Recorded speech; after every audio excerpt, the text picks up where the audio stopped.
We all love a good scary story.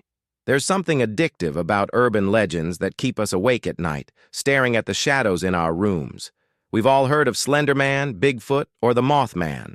Most of these tales are just myths, born out of dark rooms, internet forums, and active imaginations. But what if one of the most terrifying legends in American history was not a myth at all? What if the monster people whispered about actually walked the earth, breathing the same air as us?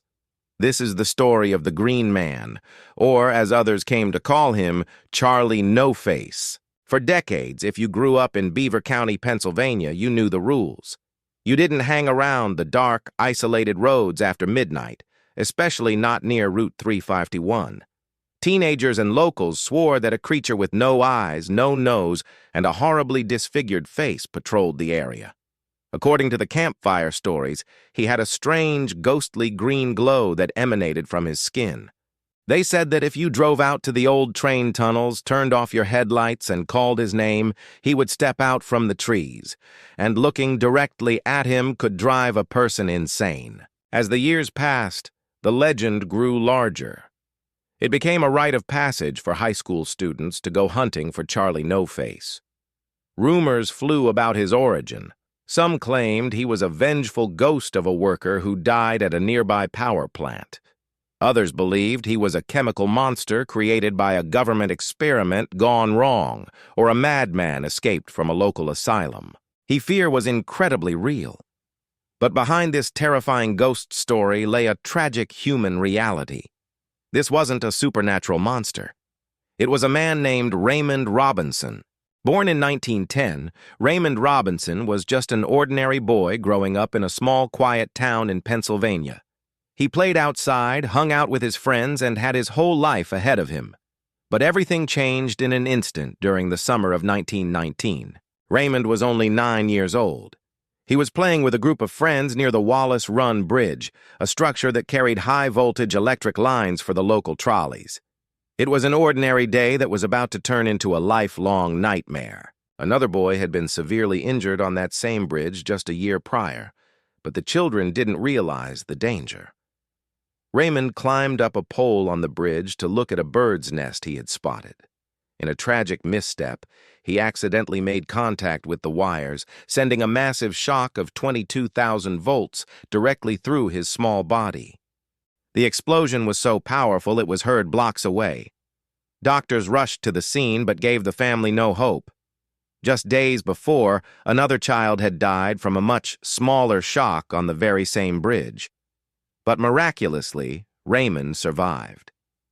Raymond beat the medical odds, but the price of his survival was devastating.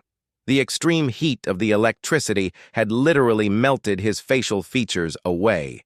He completely lost both of his eyes, his nose, his lips, and one of his ears. His left arm was also deeply burned and had to be amputated at the elbow. When the bandages finally came off, the 9-year-old boy was left completely blind, severely disfigured, and fundamentally altered for the rest of his existence. He had survived the impossible, only to face a world that wasn't ready to look at him. As Raymond grew into adulthood, he realized he could no longer live a normal life. He couldn't get a regular job, and walking around during the daytime caused panic, screams, and stares from neighbors. To protect himself from the cruelty of the world, and to protect others from fright, Raymond spent his days inside his family's home. He passed the time listening to the radio, learning Braille, and making wallets and belts out of leather to help support himself. But a human being cannot stay locked in a room forever. Raymond needed fresh air. Because he was entirely blind, daytime meant nothing to his eyes, but nighttime offered him a sense of freedom. Late at night, when the streets were abandoned and the world was asleep, Raymond would step outside. He began taking long walks along a specific stretch of Route 351. He used a walking stick to guide his steps, feeling the edge of the road, moving slowly through the cool night air. For Raymond, these walks were his only escape from his indoor prison. He thought he was completely alone in the dark. He was wrong. It didn't take long for local drivers to notice a strange figure walking along the highway at 2 in the morning.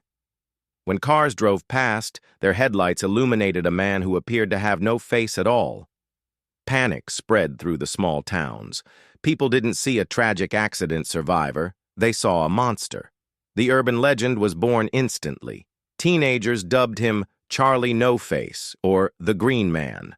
The story mutated, claiming he was a demon or an alien haunting the county line. But what about the famous green glow that gave him his name?